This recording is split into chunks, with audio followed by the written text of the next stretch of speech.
चुनाव नेताजी की श्रद्धांजलि का चुनाव है, लेकिन शायद ये चुनाव शिवपाल सिंह यादव के लिए भी बहुत महत्वपूर्ण है, क्योंकि पहली बार ऐसा हुआ है कि उनके नाम की चर्चा किसी भी डिस्कशन में, समाजवादी पार्टी की पॉलिटिक्स में किसी भी डिस्कशन में इतनी रेगुलरली लिया जा रहा है कि वहाँ वो एक फैक्टर है। जसवंत नगर सीट जो उनके एक तरह से पर्याय के रूप में जाना जाता है, जहाँ शिवपाल यादव एक बहुत बड़ा फैक्टर है और जसवंत नगर का बहुत बड़ा रोल है नेताजी को चुनाव अच्छे मार्जिन से जिताने के लिए पिछली बार। आपको लगता है कि क्या शिवपाल यादव इस मौके को जाने देंगे सिर्फ एक परिवार के चुनाव के लिए या लेगेसी के चुनाव के लिए, या क्या वो अपना पाउंड ऑफ फ्लैश एक्सट्रैक्ट करने की कोशिश करेंगे? क्योंकि इसके बाद ऐसी सिचुएशन न जाने कब आए जहां वो इस कदर रेलेवेंट होंगे। ब्रजेश जी, शिवपाल जी के एक बयान से मुझे बात शुरू करनी है। अभी तो कुछ दिन पहले बयान आया था कि असली समाजवादी तो वही है। तो जब असली समाजवादी वही है तो फिर लेगेसी भी उन्हीं के पास रहेगी। अगर लोकतंत्र में भी लेगेसी है तो, क्योंकि डिंपल यादव कौन सी लेगेसी उठा रही हैं? हमने भारतीय व्यवस्था में, भारतीय सामाजिक व्यवस्था में लेगेसी या तो पुत्र के पास देखा है या भाई के पास देखा है। पुत्र वधू के पास लेगेसी कहां से आ गई भाई? तो इसलिए अगर कोई लीगेसी अखिलेश जी चुनाव लड़ते तो मैं मानता कि ये श्रद्धांजलि होती। अगर लीगेसी वाली बात है, बहुरिया को लीगेसी भाई नहीं दी जाती है जितना मेरे पास राजनीतिक समझ है। अब डिंपल जी चुनाव जीतेंगी या हारेंगी ये तो समय बताएगा, लेकिन लीगेसी का ट्रांसफर नहीं। जैसा कि समाजवादी पार्टी ये कोशिश करेगी कि इस चुनाव को वो भावनात्मक चुनाव बना दे, क्योंकि भावनात्मक चुनाव बनाते ही समाजवादी पार्टी के जीतने की संभावना बढ़ जाती है। बीजेपी कोशिश करेगी कि ये शिवपाल यादव के अस्तित्व का चुनाव हो, और शिवपाल यादव जी भी कोशिश करेंगे कि वो सिद्ध करें कि वो जसवंत नगर में और मैनपुरी में तो उपयोगी हैं। अगर वो जसवंत नगर और मैनपुरी में अपनी उपयोगिता सिद्ध नहीं कर सकते हैं तो फिर शिवपाल जी की राजनीतिक श्रद्धांजलि हो जाएगी। कठोर शब्द है, लेकिन मैं फिर कह रहा हूं कि शिवपाल जी को राजनीतिक रूप से वो इररिलेवेंट हो जाएंगे उत्तर प्रदेश की राजनीति में। तो ये शिवपाल जी के पास आखिरी मौका है, मैं ये कहूंगा। और समाजवादी कोशिश करेगी कि वो कहे 2024 में जो करना है कर लो, अभी रहने दो।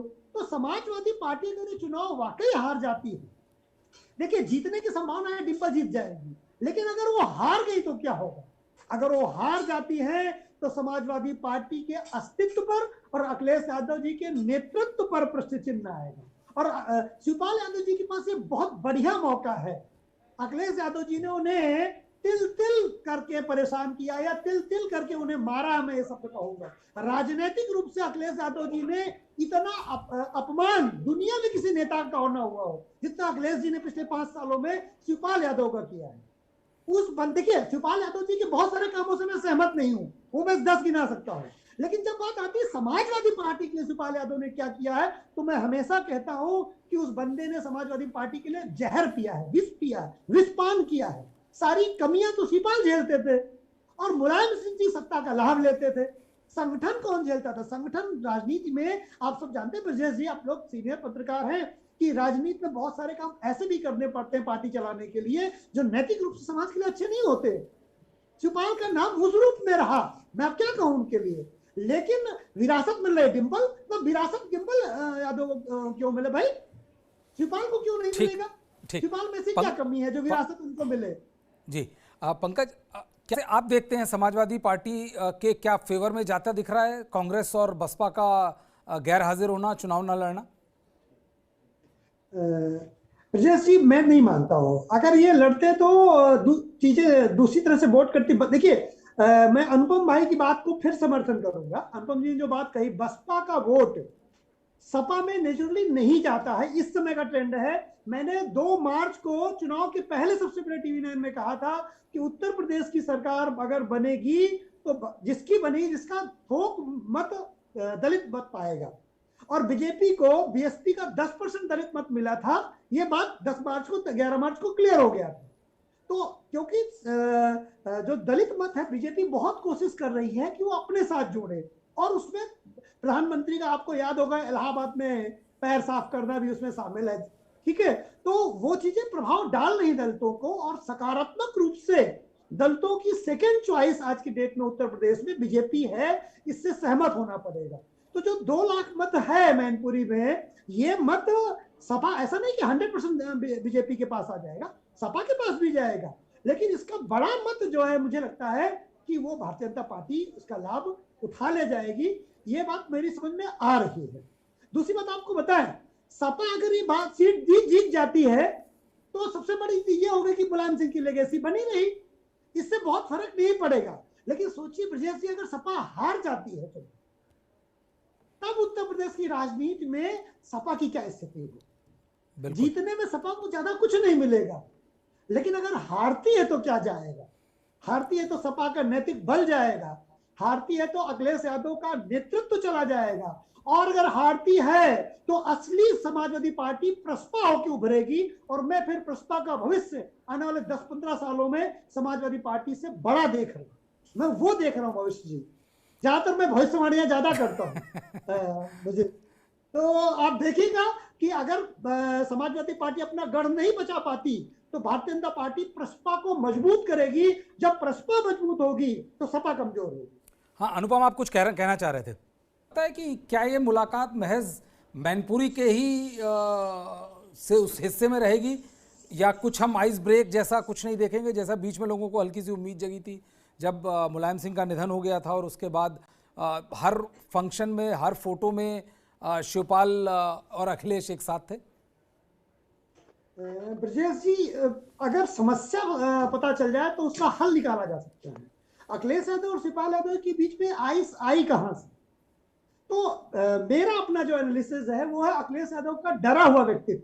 मैं 7 दिन से कह रहा हूं आपके टीवी 9 पे, अखिलेश यादव शिवपाल यादव जी से इतना डरे हैं क्योंकि संगठन में जो पकड़ है वो शिवपाल जी के पास ज्यादा गहरी है। ये तो जबरदस्ती नेता बना दिए गए ना मुलायम सिंह और शिवपाल जी और सबके कहने पर 2012 में मुख्यमंत्री। समाजवादी पार्टी को अखिलेश यादव ने खड़ा नहीं किया, ये इन्हें दी गई है। तो इसलिए अखिलेश यादव जी शिवपाल यादव जी के बीच में बर्फ कभी जो मैं देखता हूं कभी पिघलेगी नहीं, क्योंकि अगर अखिलेश यादव जी शिवपाल जी को थोड़ा भी स्पेस दे देंगे तो शिवपाल जी के पास जो योग्यता है उसमें अखिलेश यादव जी किनारे चले जाएंगे, ऐसा भय अखिलेश यादव जी को है। तो इसलिए ये बर्फ कभी नहीं पिघलेगी। हाँ, अभी मुलाकात हो जाएगी। आप देखिए मुलाकात में आपको जो लाइन चली वो कहती है शिवपाल जी मिलेंगे अखिलेश से। लाइन क्या होनी चाहिए कि अखिलेश मिलेंगे शिवपाल जी से। यानी अभी भी वो प्रॉब्लम उनकी डिसरिस्पेक्ट अभी भी है। भाई दुनिया में चाचा से भतीजा मिलता है, हमारी भारतीय कल्चर में भतीजे से चाचा कब मिलने लगा?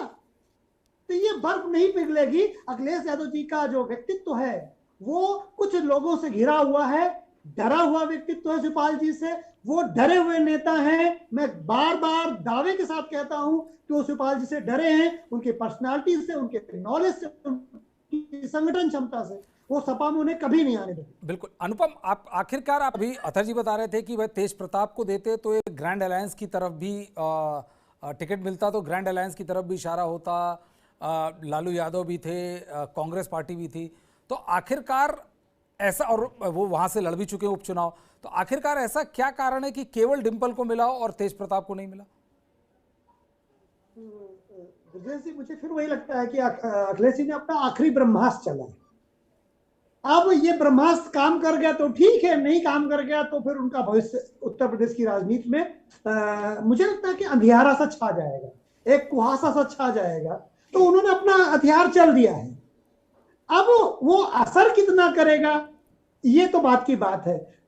मैं आपकी चैनल में 3 दिन पहले बात कह चुका हूं कि अगर तेज प्रताप लड़ते, जो आपने बात कही वही बात मिलती जुलती मैंने कही थी कि वो लड़ते तो बच सकते थे कि भैया, जैसे बीएसपी की वजह से कई बार वो हारे जीते, अपनी हार को बीएसपी के ऊपर डाल दिया, ऐसे ही वो तेज प्रताप के ऊपर डाल सकते थे।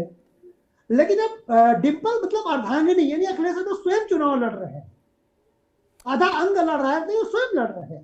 तो जब वो स्वयं लड़ रहे हैं, वो हार गए अपने पिता की सीट, अपने वो इमोशनल सीट, जैसा अतहर भाई कह रहे हैं कि ये तो इस समय चुनाव भावनाओं का है, और शिवपाल जी के पास यही इसी समय लोहा गर्म है। 24 में क्या कर पाएंगे?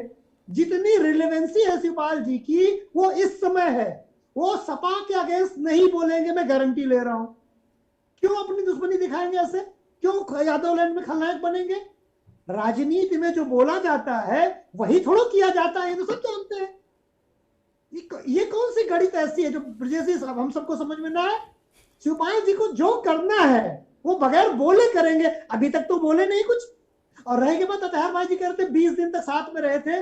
ब्रजेश जी, भारतीय व्यवस्था में जो किसी की मृत्यु होती है ना, उसमें परिवार जो साथ रहता है उसको राजनीतिक साथ न माना जाए।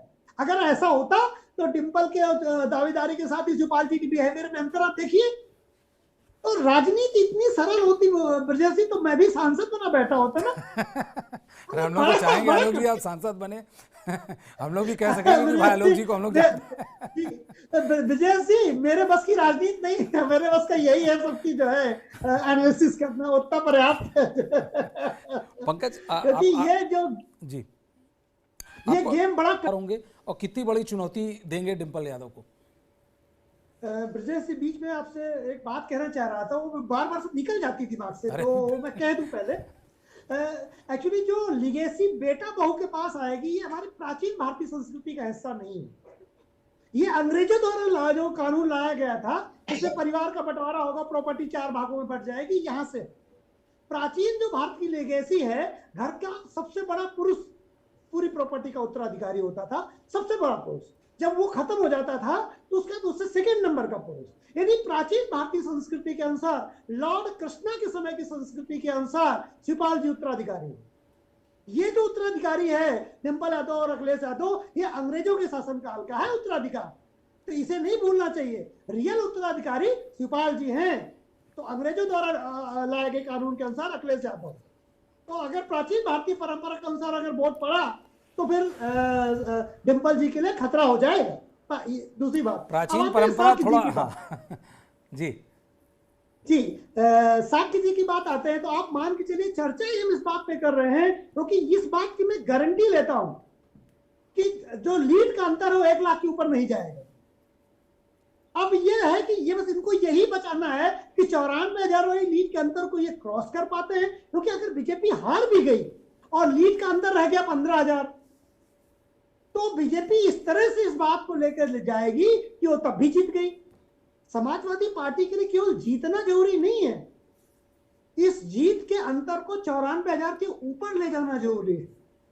अगर इमोशनल कार्ड होते हुए भी, जैसा अतहर भाई कह रहे हैं कि सब कुछ इस समय मुलायम सिंह यादव मैं है और वो जीतेंगी, मैं मान लेता हूं, लेकिन कितने मतों से जीतेंगे? अगर 1 लाख तक के ऊपर 1.5 लाख 2 लाख गई तो मैं मानूंगा कि हाँ ये इमोशनल चीजें हैं। लेकिन अगर वो अंतर 50,000 का रह गया, 30,000 का रह गया, तो फिर इमोशनल चीजें नहीं रहेंगी। आप सहमत हैं इस बात से पंकज जी?